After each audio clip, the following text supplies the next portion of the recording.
नमस्कार, राज की बात में आपका स्वागत है। आज हम बात करेंगे ब्रिटेन के लिसेस्टर में हिंदुओं के ऊपर मुसलमानों के हमले की, हमले से मचा बवाल की, और साथ ही ये भी बात करेंगे कि किस तरह अब ब्रिटिश सरकार मस्जिदों पर ताला लगाने की तैयारी कर रही है। और साथ ही इस पर भी चर्चा होगी कि अब मुसलमानों ने हिंदू और सिख के बीच फूट डालने की कैसे कॉन्स्पिरेसी शुरू कर दी है, जिसमें खालिस्तानियों का सहयोग मुसलमानों को मिल रहा है।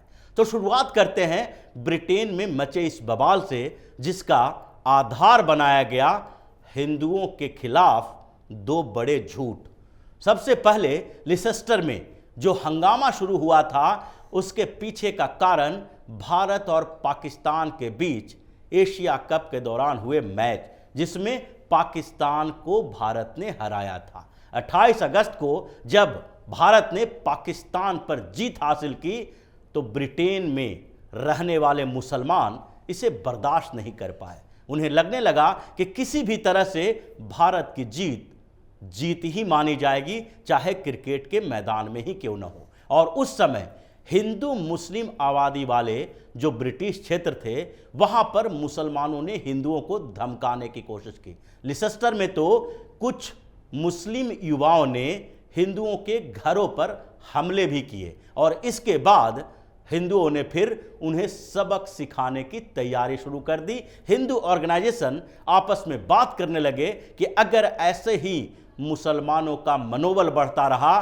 तो फिर उन्हें इन जगहों को छोड़ना पड़ेगा, क्योंकि ये लोग धीरे धीरे अपना वर्चस्व भी बढ़ा रहे हैं और इसकी कॉन्स्पिरेसी भी हिंदुओं के खिलाफ चल रही है। हिंदू संगठनों ने अपने आप को एक करने की कोशिश की और कई बैठकों का दौर चला, जिसमें आसपास के कई हिंदू संगठनों ने भागीदारी की, और फिर इन लोगों ने मुसलमानों के खिलाफ विरोध प्रदर्शन के लिए तैयारी भी कर ली थी। लेकिन इस बीच लिसेस्टर के मुसलमान चुप नहीं रहे।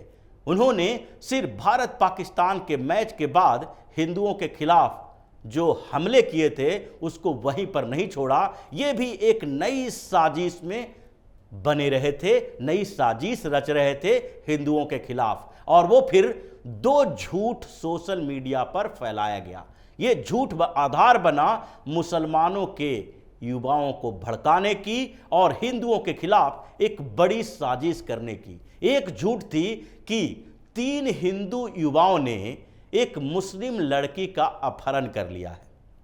ये पहला झूठ सोशल मीडिया पर फैलाया गया और फिर इसके खिलाफ हिंदुओं को बदनाम करने की कोशिश की गई। फिर दूसरा झूठ ये परोसा गया, जिस तरीके से हिंदुस्तान में और दूसरे जगहों पर परोसा जाता है कि हिंदुओं ने मस्जिदों पर हमला किया है, और लिसेस्टर के कुछ मस्जिद पर हिंदू युवाओं ने पत्थर फेंके, बोतल फेंके, हमले किए हैं। इसलिए इन लोगों ने आसपास के मुसलमानों को एकजुट करने के लिए बैठकें बुलाई और फिर एक रैली और सभा करने का तरीका ढूंढा, जिसका अनाउंस भी कर दिया गया। लेकिन उस समय जो तरीके अपनाए गए, जो बात कही गई, जो मुद्दे रखे गए, वो बेहद ही खतरनाक और भड़काने वाले थे। इसमें 2 तरह की साजिश की गई थी। एक तो हिंदुओं को और साथ में आरएसएस को बदनाम करने की कोशिश थी, उनकी छवि बिगाड़ने की कोशिश थी। तो दूसरी तरफ हिंदू और सिख को अलग अलग करने, फूट डलवाने की कोशिश की गई। उसमें लिखा गया कि आरएसएस के कट्टरपंथी हिंदुओं ने मस्जिदों पर हमला किया है और मुस्लिम और सिख लड़कियों के साथ बदतमीजी की है। इसलिए मुस्लिम और सिख लड़कियों, बुजुर्गों, इन लोगों को बचाने के लिए हिंदुओं के खिलाफ एक मार्च निकाला जाना चाहिए, सभा निकालने ये लोग जा रहे हैं। जब ये सोशल मीडिया पर चला तो उसके बाद हिंदुओं ने भी इनके खिलाफ एक मार्च निकालने की तैयारी शुरू कर दी, क्योंकि ये दोनों ही बातें झूठ थी, अफवाह थी। लिसेस्टर के पुलिस का कहना है कि न तो वहां पर किसी मस्जिद पर हमले की शिकायत मिली है और उनके इन्वेस्टिगेशन में उनके पास कोई ऐसी रिपोर्ट नहीं है कि किसी हिंदू लड़के ने या फिर 2-3 हिंदू लड़कों ने किसी मुस्लिम लड़की का अपहरण किया है। यानी ब्रिटेन की पुलिस इन मुसलमानों की साजिश से साफ तौर पर इनकार कर रही है, लेकिन फिर भी ये लोग हिंदुओं के खिलाफ जहर उगलने से बाज नहीं आ रहे थे। जब हिंदुओं ने ऑर्गेनाइज किया एक मार्च रैली और उसमें जय श्री राम और वंदे मातरम के नारे लग रहे थे तो मुसलमानों को डर सताने लगा। जैसे ही हिंदू जागता है तो मुसलमान डरने लगते हैं, इस्लाम खतरे में पड़ जाता है। और जो मोडस ऑपरेंडी पूरी दुनिया में है, जिसका उदाहरण हिंदुस्तान देखने को मिल रहा है, पिछले 1 सालों में जो तरीके देखने को मिले मध्य प्रदेश में, राजस्थान में, दिल्ली में और अलग अलग जगहों पर जब भी शोभा यात्रा निकाली गई, मस्जिदों के आसपास से हिंदू शोभा यात्रा, चाहे महावीर जयंती पर हो या फिर रामनवमी पर हो या फिर किसी और दूसरे आयोजन पर हिंदू धर्म से संबंधित हो, जैसे ही शोभा यात्रा निकाला जाता है, मुस्लिम मोहल्लों से जाता है, तो हिंदुओं के उस शोभा यात्रा पर पथराव किए जाते हैं। कहीं कहीं तो आगजनी किए गए, मारपीट किए गए, झगड़े हुए और दिल्ली, मध्य प्रदेश, राजस्थान में दंगे भी हुए। तो उसी तरह के तरीके ब्रिटेन में भी अपनाए गए और जब हिंदू युवा जय श्री राम और वंदे मातरम के नारे के साथ चल रहे थे तो मस्जिद के आसपास से कुछ मुसलमानों ने नकाब पहनकर इन लोगों पर हमला करना शुरू कर दिया। ये हंगामा इतना बढ़ा कि उन युवाओं ने जो नकाब पहने हुए थे काले रंग का, जो अपने चेहरे को ढके हुए थे, इन लोगों ने इन युवाओं के, हिंदू युवाओं के ऊपर हमला किया, हिंदुओं के ऊपर हमला किया। प्रतिक्रियाएं हुई दोनों तरफ से, क्योंकि हिंदू जो मार्च निकाल रहे थे वो भी कमज़ोर नहीं थे, वो अपने आप को इनसे कमज़ोर मानने के लिए तैयार नहीं थे। उन लोगों ने भी जोरदार प्रतिक्रिया की और फिर ये इतने भड़क गए कि आसपास की दुकानों में लूटपाट मचाने लगे।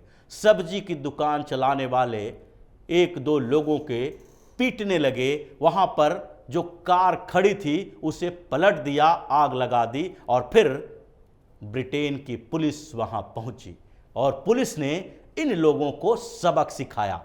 लेकिन ये बवाल अभी थमा नहीं है, दोनों तरफ से हंगामा चल रहा है। इन लोगों ने, मुस्लिम जो भीड़ थी, इन्होंने ब्रह्म समाज शिवालय के ऊपर लगे भगवा ध्वज को भी उखाड़ फेंका और इसलिए हंगामा और भी बढ़ गया, क्योंकि ब्रिटेन की सरकार ये नहीं मान सकती कि वहाँ पर जिहादी ग्रुप धीरे धीरे पनपे और ब्रिटेन भी जिहादी संगठनों का अड्डा बन जाए। कई हमले ब्रिटेन में जिहादियों के हो चुके हैं और अब जिस तरीके की प्रवृत्ति चल रही है, वहाँ पर जो तरीके अपनाए जा रहे हैं वो कट्टर मुस्लिम संगठनों के तरीके हैं। वो हमला करने, वो एक कॉन्स्पिरेसी रचने के तरीके और फिर हंगामा करने के जो तरीके हैं वो कट्टरपंथ को बढ़ावा देता है। कट्टर मुस्लिम संगठन उसमें सक्रिय हैं और इसलिए ब्रिटिश सरकार अब इन मस्जिदों के खिलाफ बड़ी कार्रवाई करने वाली है, जहां पर इन लोगों की बैठकें होती है, सभाएं होती है, तकरीर दी जाती है और फिर नफरत फैलाया जाता है, वहां से जिहादी पैदा कराए जाते हैं। और ब्रिटिश सरकार ने जिस तरीके से तत्काल एक्शन लिया है, इन लोगों को सबक सिखाया है, घसीट घसीट कर पीटा, मारा और कुछ लोगों को जेल में बंद किया है, उसको आगे बढ़ाने वाली है। ब्रिटिश सरकार अब उन मस्जिदों पर नजर रखने वाली है जो आसपास के इलाकों में चल रहे हैं और जिस तरीके का व्यवहार इन लोगों ने किया है उसके खिलाफ एक बड़ा एक्शन होने वाला है, जिसमें ब्रिटेन के कई मस्जिदों पर ताला भी लगेंगे। लेकिन इस बीच एक बड़ी से बड़ी साजिश जिसको कहा जा सकता है, उस तरह की साजिश सामने दिखाई पड़ रही है। मुसलमानों की उस मानसिकता को देखा जा रहा है जो पूरी दुनिया में एक ही तरीके से काम करते हैं और साथ ही हिंदुओं के खिलाफ एक नए तरीके की साजिश भी कर रहे हैं। क्योंकि पहले हिंदुओं को कमजोर करने के लिए मुस्लिम इंटेलेक्चुअल्स ने, जो अपने आप को इस्लामिक विद्वान कहते हैं, जो अपने आप को इस्लाम का रक्षक कहते हैं, जो ऐसे सो कॉल्ड बुद्धिजीवी भी हैं जो हिंदू होते हुए भी मुसलमानों के पक्षधर हैं, इन लोगों ने पहली साजिश जो हिंदुओं के खिलाफ की, फूट डालने वाली, वो हिंदुओं में जातीय व्यवस्था को आधार बनाया,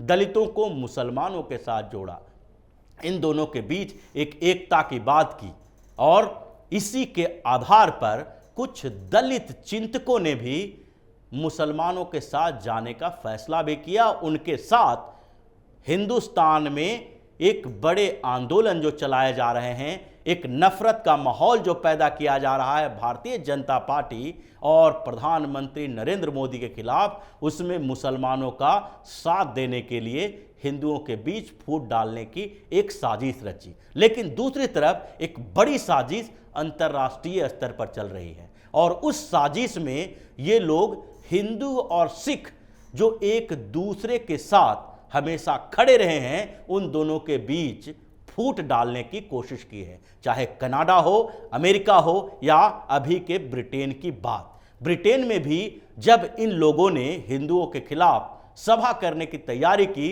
तो उसमें मुस्लिम और सिख दोनों का जिक्र किया कि इन दोनों को हिंदुओं से खतरा है।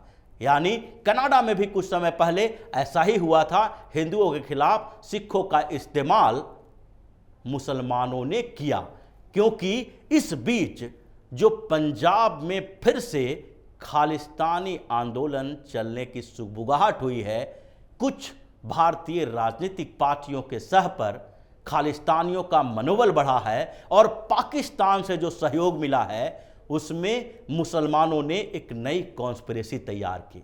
खालिस्तानी संगठन को हिंदुओं के खिलाफ नफरत पैदा करने के लिए खड़ा किया, क्योंकि ये खालिस्तानी सपोर्टर पाकिस्तान से सहयोग लेते हैं, मुस्लिम आतंकी संगठनों से ये लोग हथियार खरीदते हैं और भारत में हिंदुओं के खिलाफ सिखों को खड़ा करने की कोशिश करते हैं। इनका अपना एजेंडा है। खालिस्तान का एजेंडा सिर्फ और सिर्फ देश और राष्ट्र से संबंधित नहीं है, बल्कि इन खालिस्तान समर्थक जो नेता हैं उनके अपने जेब भरने से संबंधित है और इसलिए ये आतंकी संगठनों के साथ भी हैं, पाकिस्तान के साथ भी हैं। और जब बात हिंदू और सिखों की होती है तो सिर्फ ये खालिस्तानी संगठन के समर्थक, खालिस्तानी समर्थक, सपोर्टर, ये लोग हिंदुओं के खिलाफ जहर उगलने लगते हैं और मुसलमानों का साथ दे रहे हैं। वही मुसलमान जो अफगानिस्तान में जब सिखों के खिलाफ हमला होता है, सिखों के गुरुद्वारों पर हमला किया जा रहा है, तालिबानियों ने वहां से सिखों को भगाया, पाकिस्तान में जिस तरीके से 1947 से अब तक सिखों को मार मार कर भगाया जा रहा है और वो सिख लोग को भड़काकर हिंदुओं के खिलाफ खड़ा करने की कोशिश की जा रही है, मुसलमानों के साथ खड़ा होने के लिए उकसाया जा रहा है। ये एक बड़ी साजिश है और इस साजिश को भी एक्सपोज करने की जरूरत है। मीडिया से लेकर सोसाइटी के दूसरे लोग भी हैं, इनको बताया जाना चाहिए कि किस तरीके से एक मुस्लिम साजिश के तहत हिंदुओं के खिलाफ सिखों को भी खड़ा किया जा रहा है। तो ये सारी स्थितियां ब्रिटेन में चली है और ये पूरे दुनिया के लिए सबक है कि किस तरह मुसलमानों का मोडस ऑपरेंडी, हिंदुओं के जागने से इस्लाम के खतरे में होने का जो तरीका अपनाया जा रहा है वो सिर्फ हिंदुस्तान में नहीं है, बल्कि दुनिया के हर उस मुल्क में, हर उस जगह पर जहां हिंदुओं की एक आबादी है जो जय श्री राम के नारे लगाते हैं, जो वंदे मातरम कहते हैं, उनसे इन मुसलमानों को डर हो जाता है और वे अपने जिहादी साजिश वहां चलाने लगते हैं। तो इसी तरह की खबरों के साथ फिर से हाजिर होंगे, तब तक के लिए बने रहिए हमारे साथ और देते रहिए हमें सहयोग, ताकि इसी तरह की खबर हम आपके लिए लाते रहें। धन्यवाद।